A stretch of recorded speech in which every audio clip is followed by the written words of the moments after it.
तो आज के लेक्चर में हम बात करेंगे adsorption adsorption of gas gases adsorption of gases on solid solid surface. ठीक है। आज के लेक्चर में हम बात करेंगे adsorption of gases on solid surface. अगर मान लो आपका कोई सॉलिड सरफेस है, ठीक है, ये कोई मान लो आपका एड्जॉर्बेंट है जो कि किस फिजिकल स्टेट में है। तो ये जो आपका एड्जॉर्बेंट है मटेरियल, ये सॉलिड मटेरियल है। ठीक है। तो ये आपका कोई एड्जॉर्बेंट है जो सॉलिड स्टेट में है और ये क्या है आपका एड्जॉर्बेंट का सरफेस। तो मान लो जो एड्जॉर्बेंट है, एड्जॉर्बेंट जो है आपका वो किस स्टेट में है, गैसियस स्टेट में है, गैस के फॉर्म में है। तो अगर क्या होता है, गैस का एड्जॉर्प्शन इस एड्जॉर्बिंग सरफेस के ऊपर होता है, अगर आपका इस गैसियस इस गैसियस एड्जॉर्बेट का एड्जॉर्प्शन होता है इस सॉलिड सरफेस के ऊपर, तो क्या होगा। ठीक है। इसके बारे में हम पढ़ेंगे यहाँ पे। तो अगर मैं बात करूं, the extent of the extent of the extent of adsorption the extent of adsorption depend on depend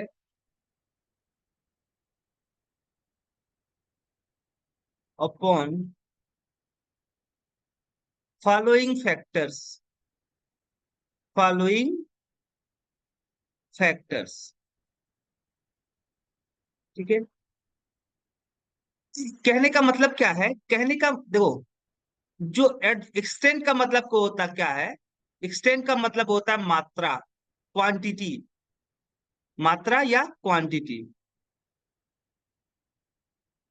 तो कितना गैस किसी सॉलिड सरफेस के ऊपर एड्जॉर्ब होगा, वह फॉलोइंग फैक्टर पे डिपेंड करेगा। कितना मात्रा गैसियस कितना मात्रा गैसियस एड्जॉर्बेट का सॉलिड सरफेस के ऊपर एड्जॉर्ब होगा, यह फॉलोइंग फैक्टर पे डिपेंड करेगा। पहला, जो पहला फैक्टर है वो है nature of gas, nature of adsorbate, nature of adsorbate, nature of adsorbate. यहाँ पे जो एड्जॉर्बेट है वो किस स्टेट में है, गैसियस स्टेट में कोई गैस है। तो कोई दो एब्जॉर्ब एक्सटेंट ऑफ एब्जॉर्प्शन किस पे डिपेंड करेगा, नेचर ऑफ एब्जॉर्बेट। ठीक है। अगर मैं बात करूं, देखो, जो gases for those gases for those gases which has which has high critical temperature, high critical temperature adsorb in extent more extent in compare to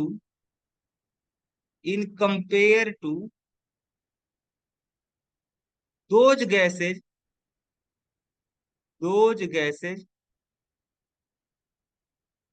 which has low critical temperature। यहाँ पे कहने का मतलब क्या है, यहाँ पे कहने का मतलब है ऐसा गैस जिसका क्रिटिकल टेम्परेचर क्या होता है, हाई होता है। ऐसा गैस जिसका क्रिटिकल टेम्परेचर क्या होता है, क्रिटिकल टेम्परेचर क्रिटिकल टेम्परेचर, जिसे हम लोग रिप्रेजेंट करते हैं TC से। अगर किसी गैस का क्रिटिकल टेम्परेचर हाई है तो जो एक्सटेंट ऑफ एब्जॉर्प्शन होगा वह क्या होगा, एक्सटेंट ऑफ एब्जॉर्प्शन वो क्या होगा, हाई होगा। एक्सटेंट ऑफ एब्जॉर्प्शन कैसा होगा, extent of absorption will be high, will be high, will be high. कैसे, देखो क्रिटिकल टेम्परेचर क्या होता है, क्रिटिकल टेम्परेचर वह टेम्परेचर होता है जिससे, क्रिटिकल टेम्परेचर क्या होता है, तो क्रिटिकल टेम्परेचर वह टेम्परेचर होता है जिससे ऊपर टेम्परेचर पर किसी गैस को केवल प्रेशर दे करके लिक्विफाई नहीं किया जा सकता है।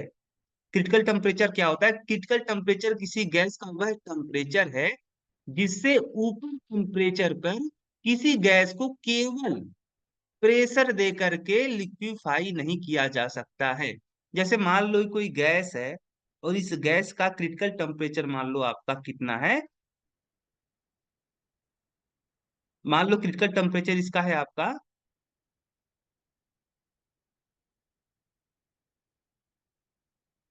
273, 273 केल्विन है। अब इस गैस का अगर क्रिटिकल टेम्परेचर 273 केल्विन है तो देखो हम लोग जानते हैं कि गैस के ऊपर प्रेशर का बहुत ज्यादा इफेक्ट पड़ता है। प्रेशर बढ़ाने पे किसी जो गैस का जो वॉल्यूम होता है वह क्या हो जाता है, कम हो जाता है। अगर आप प्रेशर बढ़ाओगे तो वॉल्यूम क्या हो जाएगा, गैस का कम हो जाएगा। अगर मैं क्या करूं, किसी गैस के ऊपर प्रेशर अप्लाई करूं, किसी गैस के ऊपर लगने वाला जो प्रेशर है उसको मैं बढ़ा दूं, तो गैस का वॉल्यूम क्या हो जाएगा, धीरे धीरे कम होता चला जाएगा। जितना ज्यादा मैं प्रेशर अप्लाई करूंगा उतना ज्यादा वॉल्यूम कम होगा। ठीक है, तो अगर आप ये सोचते हो कि किसी गैस को केवल प्रेशर दे करके हम क्या कर सकते हैं, जैसे मान लो एक गैस है, ठीक है, आप ये सोच रहे हो कि इस गैस के ऊपर मैं अगर प्रेशर अप्लाई कर दूं, क्या कर दूं, प्रेशर अप्लाई कर दूं, तो क्या हो जाएगा, एक गैस जो है, गैस के जो पार्टिकल हैं वो नजदीक नजदीक आएंगे और एक समय आएगा कि प्रेशर इतना ज्यादा हम कर चुके होंगे कि एक किस में चेंज हो जाएंगे, लिक्विड में चेंज हो जाएंगे। तो ऐसा सोचना आपका गलत है। अगर आप ये सोच रहे हो कि किसी गैस को केवल प्रेशर दे करके, किसी गैस का प्रेशर बढ़ा करके हम उसे लिक्विफाई कर देंगे, तो ऐसा नहीं होता है। देखो किसी गैस को लिक्विफाई करने के लिए एक डिफिनिट प्रेशर तो आपको अप्लाई करना ही करना पड़ेगा, साथ ही साथ आपको टेम्परेचर का भी ध्यान देना पड़ता है। ठीक है, अब अगर इस गैस का क्रिटिकल टेम्परेचर 273 केल्विन है तो इसका मतलब ये हुआ कि अगर गैस टेम्परेचर, मान लो कि आप जिस टेम्परेचर पे इस गैस के ऊपर प्रेशर अप्लाई कर रहे हो, प्रेशर अप्लाई करके लिक्विड में चेंज करना चाहते हो, वह टेम्परेचर है, मतलब जिस टेम्परेचर पर आप इस गैस को लिक्विफाई करना चाहते हो वह टेम्परेचर है, मान लो जिस टेम्परेचर पे आप एक्सपेरिमेंट कर रहे हो वह टेम्परेचर है 290 केल्विन। ठीक है, 290 केल्विन। क्योंकि इस गैस का जो टेम्परेचर है वह क्रिटिकल टेम्परेचर से ज्यादा है, सो आप इस केस में जिस टेम्परेचर पे आप एक्सपेरिमेंट कर रहे हो, गैस को लिक्विफाई करना चाहते हो, इस केस में जो क्रिटिकल टेम्परेचर है इस गैस का जो क्रिटिकल टेम्परेचर है, इस गैस के क्रिटिकल टेम्परेचर से ज्यादा टेम्परेचर पे आप गैस को केवल प्रेशर देकर के क्या करना चाहते हो, लिक्विफाई करना चाहते हो। तो ऐसा नहीं होगा। इस गैस को देखो, जब तक इस गैस का टेम्परेचर, जब तक इस गैस का टेम्परेचर 273 केल्विन से ज्यादा होगा, जब तक इस गैस का टेम्परेचर 273 केल्विन से ज्यादा होगा, तब आप केवल प्रेशर बढ़ा करके इस गैस को लिक्विफाई नहीं कर सकते हो। ठीक है, जब तक इस गैस का टेम्परेचर इसके क्रिटिकल टेम्परेचर से ज्यादा रहेगा तब तक इस गैस को केवल और केवल प्रेशर दे करके लिक्विफाई नहीं कर सकते हो। इस गैस को लिक्विफाई करने के लिए आपको क्या करना पड़ेगा, टेम्परेचर भी इस गैस का घटाना होगा। अगर आप क्या करते हो, टेम्परेचर जो एक्सपेरिमेंटल टेम्परेचर है जिसपे आप प्रेशर अप्लाई करके गैस को लिक्विफाई करना चाहते हो, मान लो जो आपका एक्सपेरिमेंटल टेम्परेचर है यह 290 से घटा कर अगर आप 270 केल्विन कर देते हो, तो इस गैस का टेम्परेचर क्रिटिकल टेम्परेचर से कम हो जाएगा। उसके बाद आप क्या कर सकते हो, गैस के ऊपर प्रेशर अप्लाई करके गैस लिक्विफाई कर सकते हो। तो अगर किसी गैस का क्रिटिकल टेम्परेचर आपका हाई है, ठीक है, हाई का मतलब ये हुआ, यहाँ पे बस एक आप क्या है, यहाँ पे एक सिंपल सी चीज समझो कि अगर गैस का किसी गैस का क्रिटिकल टेम्परेचर ज्यादा है, यानी आप उसे हाई टेम्परेचर पर रखकर भी नॉर्मल टेम्परेचर पे, रूम टेम्परेचर पर भी गैस को लिक्विफाई कर सकते हो। ऐसे गैस कौन होते हैं जिनका क्रिटिकल टेम्परेचर ज्यादा होता है? ऐसे गैस वो गैस होते हैं जिनका मॉलिक्यूलर मास क्या होता है, ज्यादा होता है। क्यों? क्योंकि अगर मॉलिक्यूलर मास ज्यादा होगा तो गैस का, देखो जैसे मान लो कि आपका कोई गैस है CO2 या NH3 है, ऐसे केस में क्या है, देखो इसका जो मॉलिक्यूलर मास होता है वह कितना होता है, 44 ग्राम पर मोल, ठीक है। और इस गैस का जो मॉलिक्यूलर मास होता है वो कितना होता है, 17 ग्राम पर मोल होता है, ठीक है। अगर गैस के पार्टिकल, गैस के मॉलिक्यूल बड़े बड़े मॉलिक्यूल होंगे, देखो आपको पता है कि जो वांडरवाल फोर्स लगता है, वह वांडरवाल गैस पार्टिकल के बीच में, गैस मॉलिक्यूल के बीच में जो वांडरवाल फोर्स लगता है, वह वांडरवाल फोर्स किस बात पे डिपेंड करता है, कि गैस मॉलिक्यूल का मास कितना है। अगर गैस मॉलिक्यूल का मास ज्यादा होगा, अगर गैस मॉलिक्यूल का क्या होगा, अगर किसी गैस मॉलिक्यूल का मास ज्यादा होगा, तो फोर्स ऑफ अट्रैक्शन जो मॉलिक्यूल के बीच में वर्क करेगा वह ज्यादा होगा। और जितना ज्यादा फोर्स ऑफ अट्रैक्शन वर्क करेगा, उतना हमको आसानी होगी इस गैस को लिक्विफाई करने के लिए, ठीक है। तो सिंपल सा कहने का मतलब ये है कि मैं बहुत ज्यादा इसको आपको बहुत ज्यादा डिटेल में ना बता करके मैं सिंपल शब्दों में इसको समराइज करना चाहता हूं। तो अगर मैं ये कहूं कि अगर आपका जो गैस है, जो सॉलिड सरफेस के ऊपर एब्जॉर्ब होने वाला है, एक गैस आपका, अगर आपका गैस, इफ गैस, देखो गैस का सिंपल सी बात है, हम ये कहना चाहते हैं कि गैस का मॉलिक्यूलर मास जितना ज्यादा होगा, molecular mass molecular mass of gas जितना ज्यादा होगा, उतना ज्यादा क्या होगा, एक्सटेंट ऑफ एब्जॉर्प्शन होगा, एक्सटेंट ऑफ एब्जॉर्प्शन, उतना ज्यादा एब्जॉर्ब होगा, ठीक है। जितना ज्यादा मॉलिक्यूलर मास गैस का होगा, उतना ज्यादा क्या होगा, एक्सटेंट ऑफ एब्जॉर्प्शन होगा, एक्सटेंट ऑफ एब्जॉर्प्शन, उतना ज्यादा गैसेज सॉलिड सरफेस के ऊपर क्या होंगी, एब्जॉर्ब होंगी, ठीक है। जितना ज्यादा गैस का मॉलिक्यूलर मास होगा, उतना ज्यादा क्वांटिटी में गैस सॉलिड सरफेस के ऊपर एब्जॉर्ब होगा, ठीक है। तो अगर मैं यहाँ पे एग्जांपल लूं, जैसे आपके सन, देखो अगर मैं बात करूं फॉर एग्जांपल जो आपके HCl गैस है, जो अमोनिया गैस है, जो सल्फर डाइऑक्साइड गैस है, जो कार्बन डाइऑक्साइड गैस है, ये सारे गैसेज जो होती है ना, वह सॉलिड सरफेस के ऊपर काफी अच्छी खासी मात्रा में इनका जो एक्सटेंट ऑफ एब्जॉर्प्शन होता है वह हाई होता है। क्या होता है, एक्सटेंट ऑफ एब्जॉर्प्शन हाई होता है। क्यों होता है? क्योंकि इन गैसेज का जो क्रिटिकल टेम्परेचर होता है वह हाई होता है। अब जरा आप ही सोच सकते हो कि देखो, जो गैस इस सॉलिड सरफेस के ऊपर एब्जॉर्ब होने वाला है, अगर इस गैस का मास ज्यादा होगा, तो यहाँ पे जो पार्टिकल प्रेजेंट है इस सरफेस के ऊपर, इस एडजॉर्बेंट सरफेस के ऊपर जो पार्टिकल प्रेजेंट है, और ये जो गैस पार्टिकल आपका एडजॉर्ब होने वाला है इसके सरफेस के ऊपर, इन दोनों के बीच में जो फोर्स ऑफ अट्रैक्शन होगा वह क्या होगा, हाई होगा, क्योंकि मास क्या है, ज्यादा है। तो जितना आप पढ़े हो ना कि न्यूटन लॉ पढ़े हो, ग्रेविटेशनल लॉ क्या बोलता है कि the force of attraction which work between the two mass body are directly proportional to product of masses and inversely proportional to distance between two bodies। तो अगर मैं कहूं कि जो ग्रेविटेशनल फोर्स होता है वह किस बात पे डिपेंड करता है, G m1, यहाँ पे मैं मैथमेटिकल फार्मूला लिख रहा हूँ, m2/r²। मान लो दो बॉडीज है, एक बॉडीज का मास m1 है और एक body का मास m2 है। इन दोनों का जो प्रोडक्ट होगा, मासेज का जो प्रोडक्ट होगा, जितना ज्यादा होगा, फोर्स ऑफ अट्रैक्शन उतना ज्यादा होगा। सेम तरीके से हम मैं यहाँ पे बात कर रहा हूँ कि अगर इन दोनों पार्टिकल का मास, एडजॉर्बेंट पार्टिकल का मास और एडजॉर्बेंट पार्टिकल का मास, दोनों का जो प्रोडक्ट होगा जितना ज्यादा होगा उतना ज्यादा फोर्स ऑफ अट्रैक्शन होगा। जितना ज्यादा फोर्स ऑफ अट्रैक्शन होगा उतना ज्यादा गैसेज एडजॉर्बेंट के सरफेस के ऊपर आकर के चिपकेंगे। ठीक है। तो ये पार्टिकल जितना ज्यादा भारी होगा, जितना ज्यादा बड़ा होगा, उतना ज्यादा यहाँ पे एब्जॉर्प्शन होगा। हम यही कहना चाहते हैं। ठीक है। एग्जाम्पल के लिए आपका हाइड्रोजन क्लोराइड गैस हो गया, या अमोनिया गैस हो गया, या आपका सल्फर डाइऑक्साइड गैस हो, या आपका कार्बन डाइऑक्साइड गैस हो, इन गैसेस के लिए जो एक्सटेंट ऑफ एब्जॉर्प्शन होता है वह क्या होता है? हाई होता है।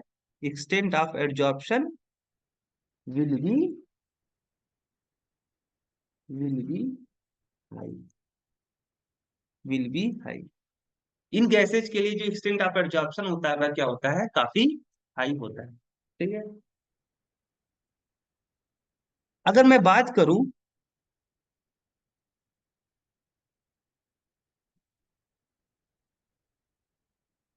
परमानेंट गैस, परमानेंट गैस का मतलब क्या होता है? ऐसा गैस जिसका जो क्रिटिकल टेम्परेचर होता है वह काफी कम होता है। क्रिटिकल टेम्परेचर क्या होता है? वेरी लो होता है। यानी इन गैसेज को अगर आप लिक्विफाई करना चाहते हो तो टेम्परेचर बहुत ज्यादा आपको कम करना पड़ेगा।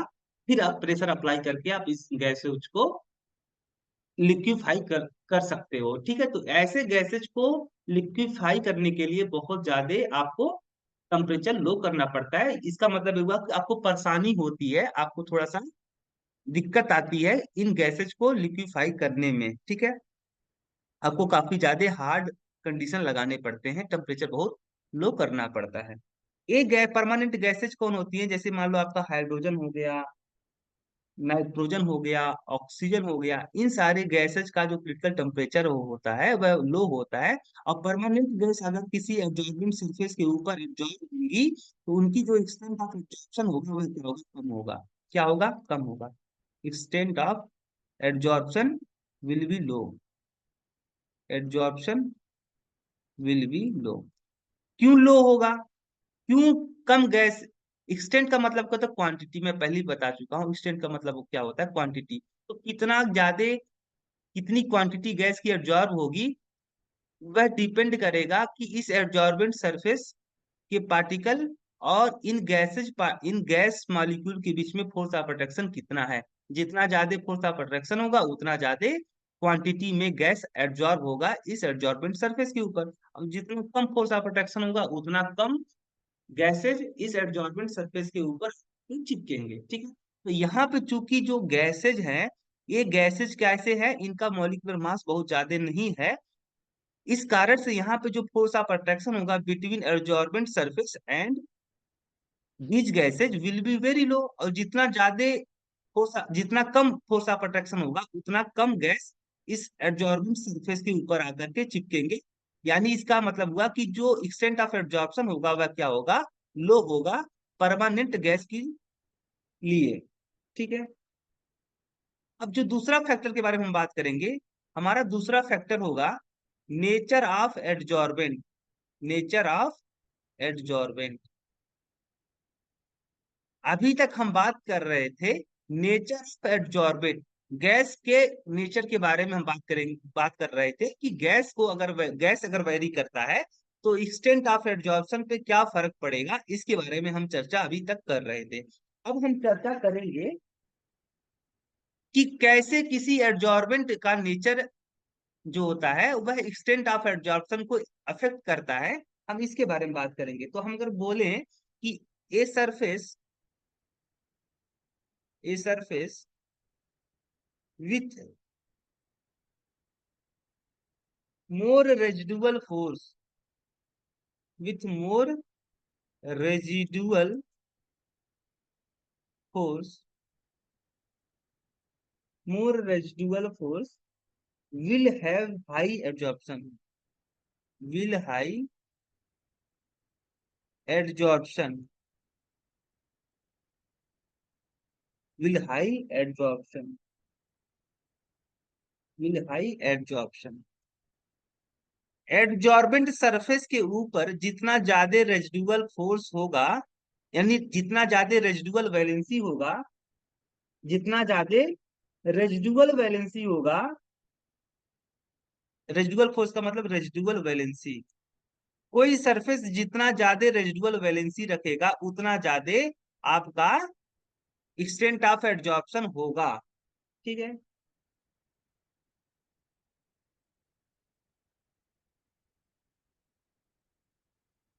जैसे मान लो कोई सरफेस है, ठीक है, इस ये जो सरफेस है, इस सरफेस के ऊपर 10 रेजिडुअल वैलेंसी है। कितने हैं? 10 रेजिडुअल वैलेंसी।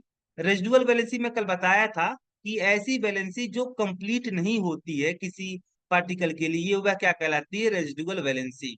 तो रेजिडुअल वैलेंसी अगर कोई सरफेस का पार्टिकल रखेगा तो वह क्या करेगा? अपनी रेजिडुअल वैलेंसी को कंप्लीट करने के चक्कर में अदर गैसेज, अदर पार्टिकल को अट्रैक्ट करेगा, अपने से जोड़ना चाहेगा। तो जितना ज्यादा रेजिडुअल वैलेंसी होगा उतना ज्यादा ए सरफेस दूसरे पार्टिकल को अपनी तरफ अट्रैक्ट करेगा, उतना ज्यादा एब्जॉर्ब करेगा। जितना ज्यादा रेजिडुअल वैलेंसी होगा उतना ज्यादा क्या होगा? एक्सटेंट ऑफ एब्जॉर्प्शन होगा। अब मान लो इस सरफेस के पास में कितनी रेजिडुअल वैलेंसी है? 10 रेजिडुअल वैलेंसी है। 10 रेजिडुअल वैलेंसी। और मान लो कोई दूसरा सरफेस है, उस दूसरे वाले सरफेस के पास में मान लो ए कोई एडजॉर्बेंट ए था, और ए मान लो कोई आपका एडजॉर्बेंट बी है। अब इस एडजॉर्बेंट बी के पास में मान लो आपके पास, मान लो जो एडजॉर्बेंट बी है, इस एडजॉर्बेंट बी के पास में 15 रेजिडुअल वैलेंसी है। कितनी रेजिडुअल वैलेंसी है? 15। तो ये जो एडजॉर्बेंट होगा, B will be good adsorbent, B will be good adsorbent in compare to A. A की तुलना में जो बी का एब्जॉर्प्शन पावर होगा वह क्या होगा? हाई होगा। क्या होगा? हाई होगा। क्यों हाई होगा? क्योंकि बी के पास ज्यादा रेजिडुअल वैलेंसी है। जितना ज्यादा रेजिडुअल वैलेंसी होगा उतना ज्यादा आपका एब्जॉर्प्शन होगा। तो अगर मैं यहाँ पे एक स्टेटमेंट बोलूं कि B will be high, will have be will have high absorption power, absorption power in compare to in compare to in compare to A। ठीक है। बी के बी का जो एब्जॉर्प्शन पावर होगा वह ए की तुलना में क्या होगा? हाई होगा। हाई होने के पीछे रीजन ए है क्योंकि बी सरफेस के ऊपर जो रेजिडुअल वैलेंसी है, जो एक्टिव साइट्स हैं, जिस पर अदर पार्टिकल आकर के चिपकेंगे, उनकी संख्या क्या है? बी के पास ज्यादा है in compare to A. So B will have high absorption power in compare to A. जो आपका डी ब्लॉक या ट्रांजिशन जो एलिमेंट होते हैं, ट्रांजिशन एलिमेंट का एब्जॉर्प्शन पावर क्या होता है? हाई होता है। Transition metal have high absorption power, high adsorption power due to power due to transition metal, transition metal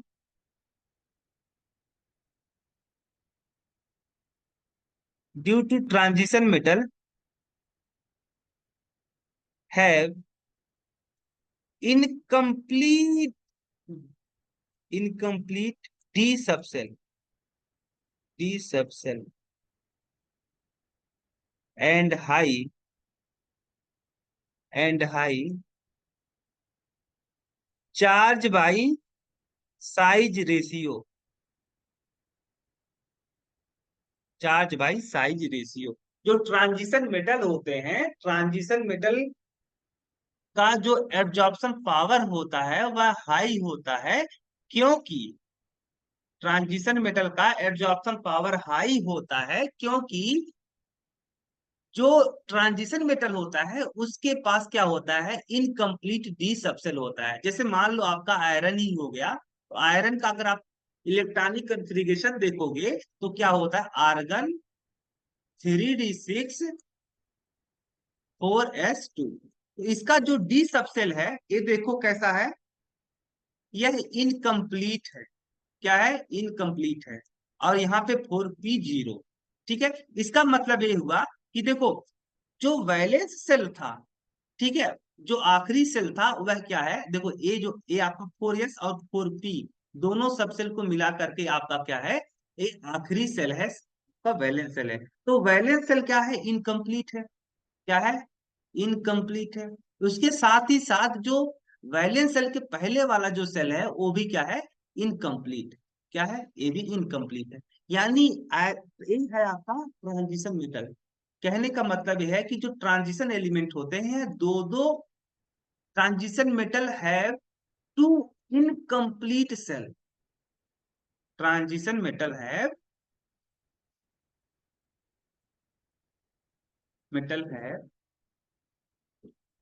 to incomplete shell, two incomplete shell. आपका थर्ड वाला सेल भी completely filled नहीं है, जो कि थर्ड सेल के पास में मैक्सिमम कितने इलेक्ट्रॉन रखने की क्षमता होती है, 18 इलेक्ट्रॉन रखने की क्षमता होती है। तो थर्ड वाला सेल भी कंप्लीट नहीं है, और साथ ही साथ फोर्थ जो सेल है वो भी इनकम्प्लीट है। इसके इस ये जो फोर्थ सेल है, इस फोर्थ सेल भी क्या है, इनकम्प्लीट है। अब देखो आयरन क्या चाहेगा, आयरन चाहेगा कि मैं कैसा बन जाऊं, इनर्ट गैस जैसा बन जाऊं, यानी क्रिप्टॉन जैसा बनना चाहता है आयरन। तो क्रिप्टॉन के पास कितने इलेक्ट्रॉन होते हैं, क्रिप्टॉन के पास 36 इलेक्ट्रॉन होते हैं। तो ये भी क्या चाहेगा कि आयरन भी चाहेगा कि मेरे पास कितने इलेक्ट्रॉन हो जाए, 36 इलेक्ट्रॉन हो जाए। और 36 इलेक्ट्रॉन के चक्कर में क्या करेगा आयरन, अदर अदर स्पीसीज को अपनी तरफ क्या करेगा, अट्रैक्ट करेगा, उनके साथ बॉन्ड बनाएगा, या उनके साथ अट्रैक्शन शो करेगा। ठीक है, तो यहीं पे क्या होगा कि मैं यहाँ पे दो जो ट्रांजिशन एलिमेंट होते हैं, ट्रांजिशन मेटल के पास में दो दो इनकम्प्लीट सेल होने की वजह से इसके पास क्या होता है, इसके अंदर जो टेंडेंसी होती है ट्रांजिशन मेटल के पास, दो दो इनकम्प्लीट सेल होने के कारण से इनकी जो वैलेंसी होती है वो क्या होती है, हाई होती है। Due to this reason,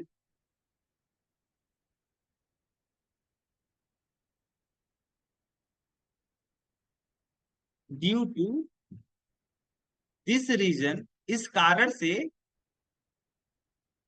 transition metal transition metal have high valency.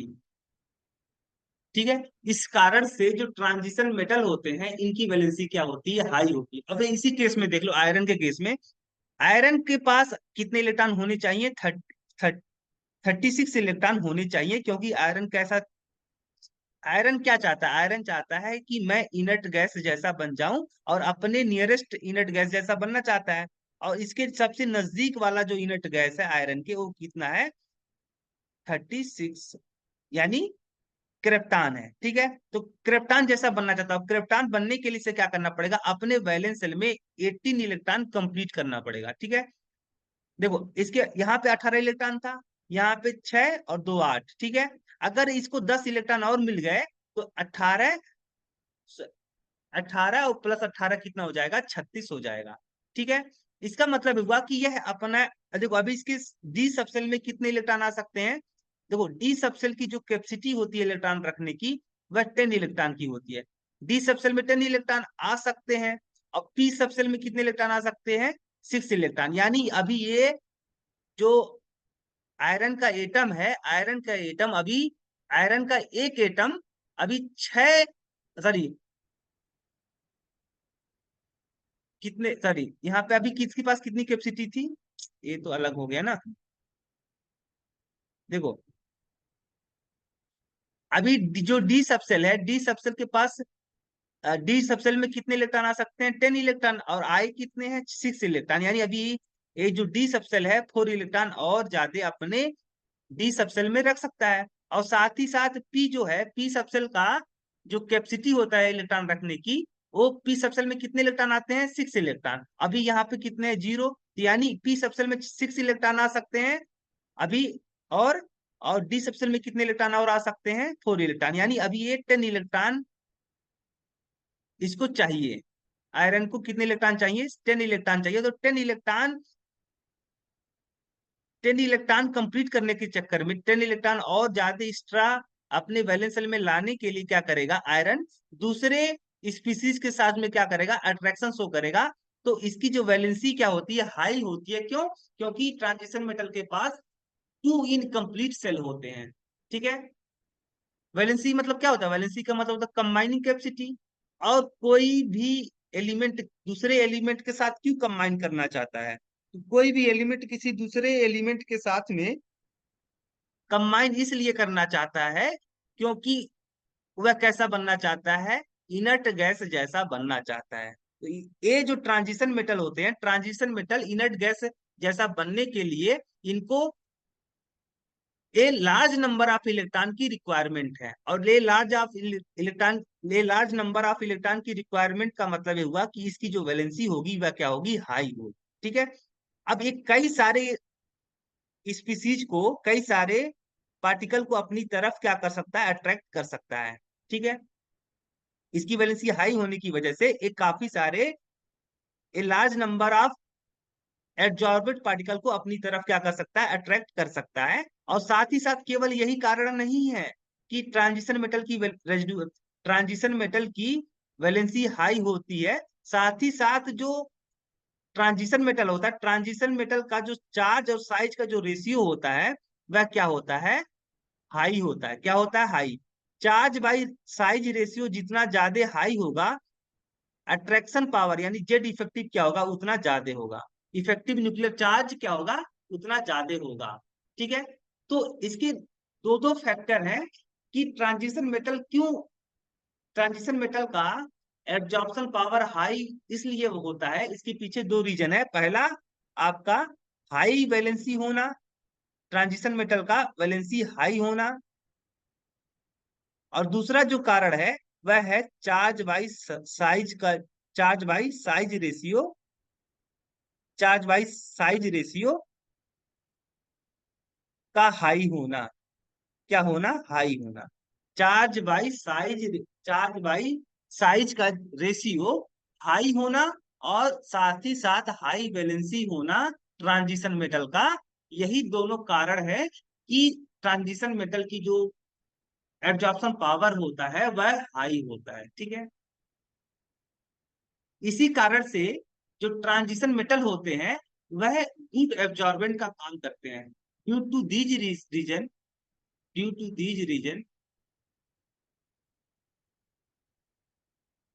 Due to these reason इन कारणों से जो ट्रांजिशन मेटल होते हैं एक गुड एब्जॉर्बेंट का काम करते हैं। Behave as good absorbent good adsorbent एक अच्छे एडजॉर्बेंट का काम करते हैं ट्रांजिशन मेटल। क्यों? क्योंकि ट्रांजिशन मेटल के पास जो वैलेंसी होती है वह हाई होती है। और साथ ही साथ चार्ज बाई साइज रेशियो भी क्या होता है? हाई होता है। ठीक है।